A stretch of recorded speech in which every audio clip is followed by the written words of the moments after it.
Hey guys, it's Yanni here today. I apologize if I take a pause here and there while talking, but I'm fighting the flu and my nose is congested. So I have to take deep breaths here and there. If this bothers you, just mute the volume so you can watch the video only if you like. But today I am showcasing some of the new releases from Honeybee Stamps. On this card, I'll be using the adorable Bee Mine stamp set. The bee is so cute. I'm also using the fluttering hearts pierced cover plate and the XOXO wafer dies. I am also going to be mixing up the die sets because I have used the Lawn Fawn Simple Puffy Clouds. It comes with 3 clouds, small, medium, and large. I have used all of them for my card. I think it is a great way to show how you can mix and match your old stamps with the new ones and also use different brands. Because we all have many stamps that we have not used. And so we can do that. We can mix and match if when using for our cards. To save up some time, I went ahead and pre-cut all of my die cuttings as I had a lot of die cutting to do. So moving on. First, I inked up my stamp with ink on 3 no line coloring ink and used my Misty tool to do that. And for this card, I knew I wanted to use my Zig Markers, and below I'll be showing you the markers I'm using for this card. I also took a piece of Bristol white paper as I am going to watercolor my image.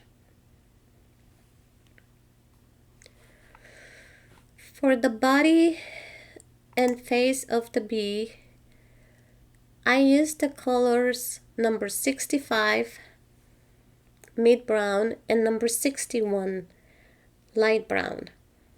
I also used number 10 for the black stripes area of her body. I'm basically using the tip of the marker and I'm just making light and short lines with the mid-brown color, and I'm going up, down, and across the white area. Then I switch to the top, and with the light brown color, I'm basically doing the same thing but on top. Because with the watercolor brush, I am going to blend those two colors up. After you finish with the coloring and the blending, make sure you dry the area with a dry cloth or napkin, and use your heat tool to dry those colors, because if you leave it wet, as you know, the colors will bleed when you move on to the next area and use a different color. I hope I made sense. Then I moved on to giving the chicks some color as well, and I used number 220, which is a tea rose color. I like that color a lot. For the wings of the bee, you will see me using number 91, light gray, and number 36, a light blue color. And again, I am blending it in with my watercolor brush. And you'll see me using my heat tool to dry off those areas as well. After I was done coloring, I decided to use my Ink on 3 black color ink pad for the body and antennas of the bee, and then proceeded to fussy cut the image. You will see me do that very soon. But in the meantime, I'm going to play some music. I'll be talking to you soon.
Okay, so now it is time to start putting the card all together.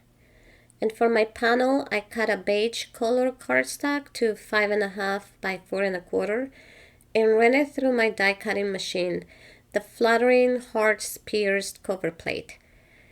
This plate will die cut the cardstock and it will give this cool pierced heart detail to the paper. Then with my distress ink, I blended out the edges of the card base with vintage photo ink.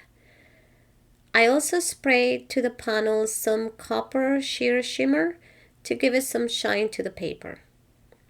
With this card, I've die cut the XOXO Honey wafer dies, and I'll be using two shades of pink cardstock, a lighter pink and a darker pink, as well as a burgundy one, and I layer all of my XOXO dies one on top of the other.